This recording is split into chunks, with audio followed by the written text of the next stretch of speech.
आज हमारा टॉपिक है प्रिंसिपल ऑफ होमोजेनिटी। तो सबसे पहले प्रिंसिपल ऑफ होमोजेनिटी में आपको पता होना चाहिए कि प्रिंसिपल ऑफ होमोजेनिटी होता क्या है। हमने पहले भी पढ़ा है कि जब भी हमारे पास कोई फिजिकल क्वांटिटी होती है उसका जब हम डायमेंशनल फार्मूला लिखते हैं तो उसके डायमेंशंस भी हम मेंशन करते हैं उसमें। तो जितनी भी फंडामेंटल फिजिकल क्वांटिटीज हैं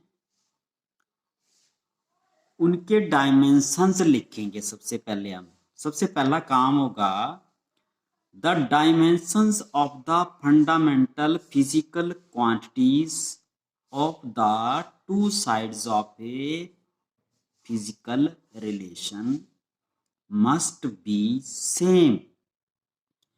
कि हमारे पास एक फिजिकल रिलेशन है जिसमें बहुत सारी फिजिकल क्वांटिटीज इन्वॉल्व होती हैं। हम क्या करेंगे, हर एक फिजिकल क्वांटिटी का डायमेंशनल फार्मूला लिख के उसमें डायमेंशंस जो हैं वो ढूंढते हैं। ठीक है, जो भी फिजिकल रिलेशन होता है उसकी एक साइड लेफ्ट हैंड साइड होती है, दूसरी राइट हैंड साइड होती है। तो हम क्या करते हैं, अगर प्रिंसिपल ऑफ होमोजेनिटी बोलता है कि डायमेंशनल फार्मूला लिखने के बाद आप लेफ्ट हैंड साइड के डायमेंशंस फार्मूला लिखिए।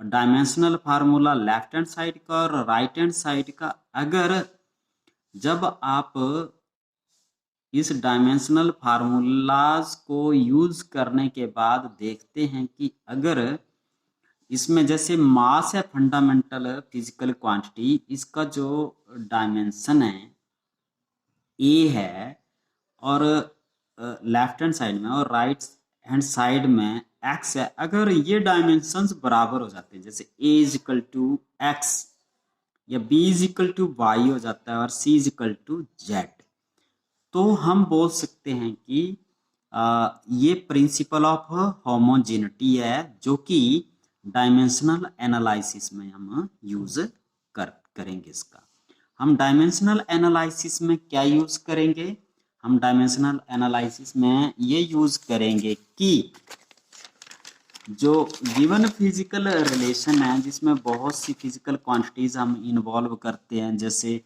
हमारे पास रिलेशन है B square minus U square is equal to 2s। ये रिलेशन ठीक है या गलत है, इसको चेक करता है डायमेंशनल एनालिसिस। और जब इसको डायमेंशनल एनालिसिस जो है, ये डायमेंशनल एनालिसिस बताता है कि हमारा जो गिवन रिलेशन है वो ठीक है या गलत है। तो डायमेंशनल एनालिसिस का यूज दूसरा होता है, पहला मैंने पिछले लेक्चर में करवा दिया है कि पहला यूज होता है dimensional analysis is used to convert the one system of unit into another system of unit। ये पिछले लेक्चर में करवाया था हमने।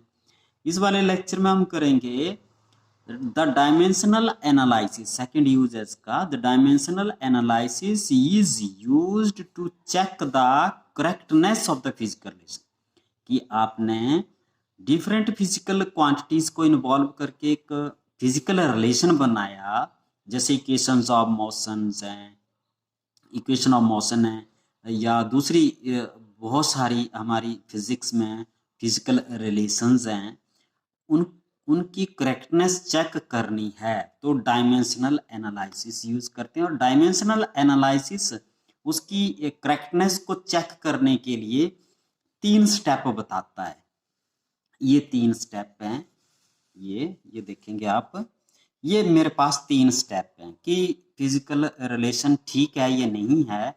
तो मैं इसमें 3 स्टेप इन्वॉल्व करूंगा, ठीक है। और इसमें सबसे पहला स्टेप है कि जो गिवन फिजिकल रिलेशन होता है उसमें देखिए कितनी फिजिकल क्वांटिटीज हैं। जब उनकी फिजिकल क्वांटिटीज जितनी भी हैं गिवन फिजिकल रिलेशन में, तो उन सब का क्या लिख दो, डायमेंशनल फार्मूला। पहला काम होगा डायमेंशनल फार्मूला। दूसरा स्टेप है apply the principle of homogeneity. फिर आप उसको जो है प्रिंसिपल ऑफ होमोजेनिटी लगा दो। प्रिंसिपल ऑफ होमोजेनिटी बोलता है कि डायमेंशंस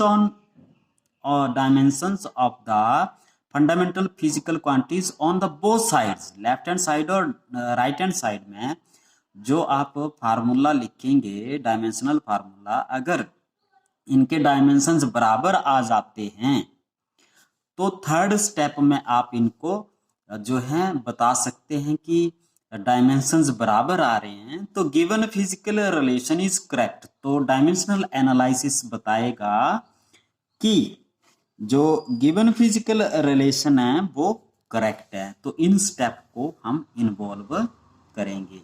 अब क्वेश्चन करते हैं और इसमें पूरा समझ आ जाएगा।